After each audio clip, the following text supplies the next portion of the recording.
so many.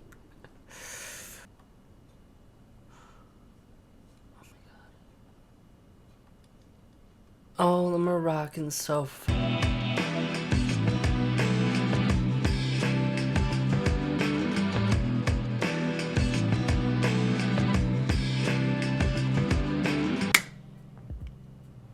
Hey, what's up, everyone? Oh, Animal Crossing. My love, my joy, my passion, my enemy.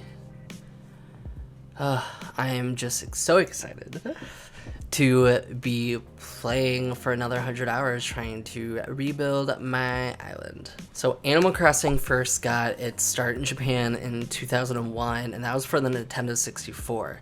It would not get released for North America until the following fall in 2002. So the game was pivotal in establishing the casual game genre, which was something that consumers weren't really like super keen on before, and the genre wasn't really as fleshed out as it is today. The success of Animal Crossing led to the start of an incredibly successful franchise that we know today, with the latest installment being New Horizons. So New Horizons was released on March 20th, 2020 for the Nintendo Switch, and this was all during the COVID-19 pandemic. And just to say, Animal Crossing was never a really big franchise for Nintendo. It's not Mario, it's not Zelda, and it caters to a very different demographic that even skews more casual than their traditional Nintendo crowd. And the popularity of social media sites like Facebook, Twitter, Tumblr, Reddit, you name it, to really propel Animal Crossing in popularity. So when New Horizons got released during the pandemic, it like blew up the world. Everyone was waiting for it. Everyone was home. We all had nothing to do. There's so much anxiety. And so many people bought the game. It sold over 32 million. I just spit. It's sold over 32 million copies worldwide so far. So take that info and sit with it, because it's one of the best-selling games for the Nintendo Switch of all time. It's so wild, and it has so much more in its life to go. So many factors contributed to the high number of sales for New Horizons. It's not just, everyone's bored at home during the pandemic. It's starved Animal Crossing fans on Twitter, the stands, general hype. There hasn't been a major Animal Crossing game for a console since pretty much the original. So I think a lot of people were very excited about that. And also there was an earlier Super Smash release that had some characters in it. So I feel like there was just a lot of hype building up around Animal Crossing New Horizons when it got released.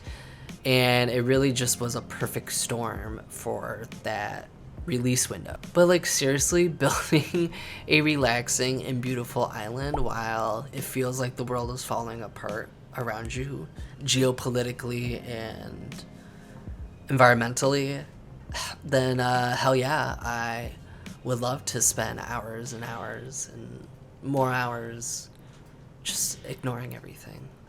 But I gotta say, anecdotally, I have had 5 friends, all non-gamers. So I know that's a small number, but all these people were not really gamers before, and they became obsessed. That's the poll that Miss Isabel Maybelline Heathersfield has.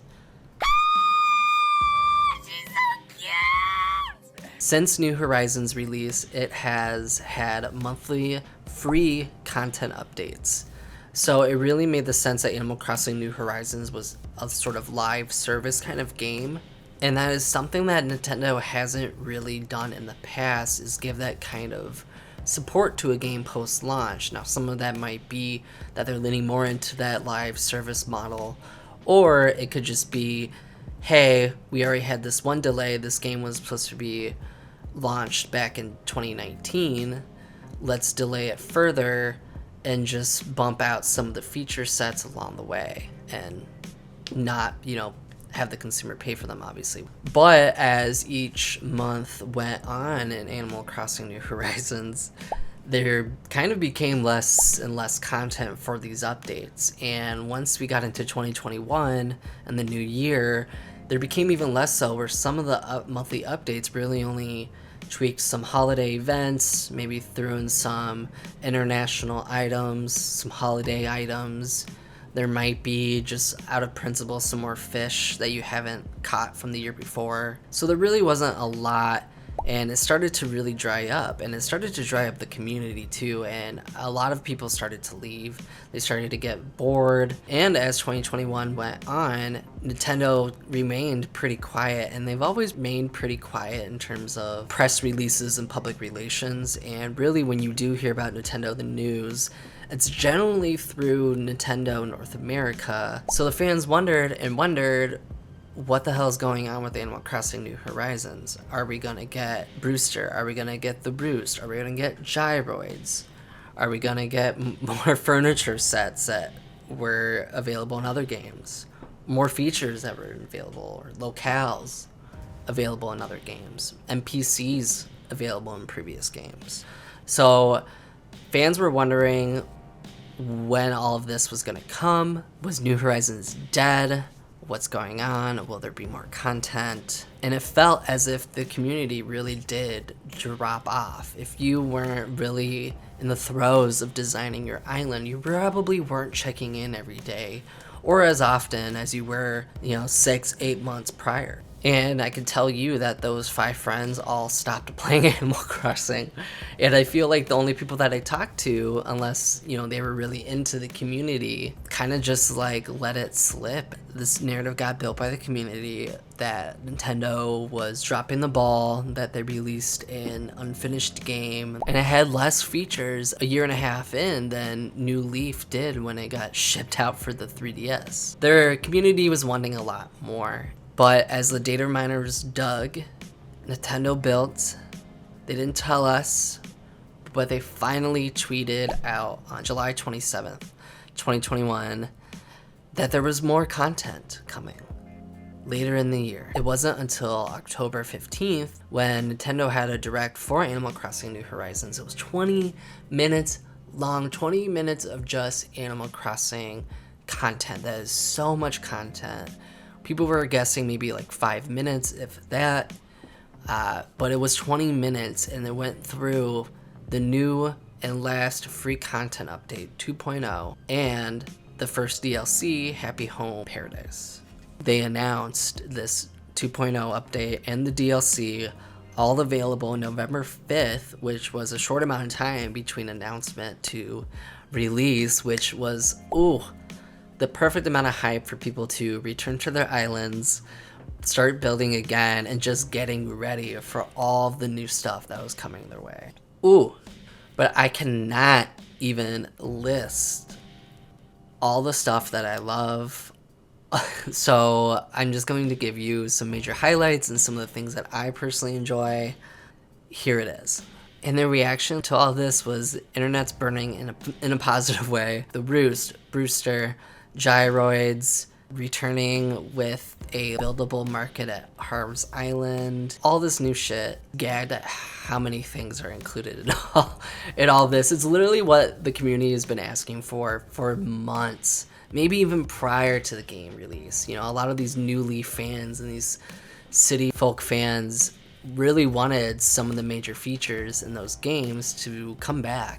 And I think they did, but in a nice little New Horizons mix. Now that the update is finally out, people have just been flocking to and redesigning their islands and collecting all the new things, having fun exploring and unlocking new stuff. And as more people start to unlock these things, we will get a better sense at how this update is faring in the context of the game and prior installments, as well as how the DLC is with that $30 price point. And is that substantial? And what could be the next future DLC? And as more people start to unlock more stuff in New Horizons, we'll get a better sense of how this update and how this DLC is performing amongst the community. Is it well liked? Could there be a lot of fixes? Are there a lot of kind of weird bugs? There could be some other stuff down the line, especially when it comes to quality life improvement, things that I think take a couple weeks to sort of settle in and get your mind used to it before you can really sort of analyze it. So it's going to be very interesting. It's New Horizons is out, it's been out. 2.0 is out, it's been out. DLC's out, it's been out. So yeah, fans have been raving. This has been a huge success for Nintendo, a huge accomplishment for Nintendo in getting this out. I do think that they were supposed to release this game and subsequently the update earlier, but because of the COVID-19 pandemic striking, they had to delay it. Sticking by that narrative For this game, because I think it helps ease the blow of having those couple of content updates in the summer not doing much, which, you know, upset the community. So let me ask y'all, what do you think of this update? What do you think of New Horizons? What do you think of the DLC? What do you like and dislike, and what things and features are missing and you would like to see improved? I'm very curious because there's probably a plethora of things that I would want, but there's a lot of stuff that they added that I'm like, I could sit with a hot chocolate for a year and be like, I'm good. Okay? Thanks for watching. And if you like today's video game content, be sure to hit that like and subscribe. I've got more coming along the way, and maybe I'll have a hot take soon. So stay tuned. Be sure to follow me on my socials. I have the Linktree link in the description. And yeah, I will see you guys soon. Peace and love, y'all. Bye.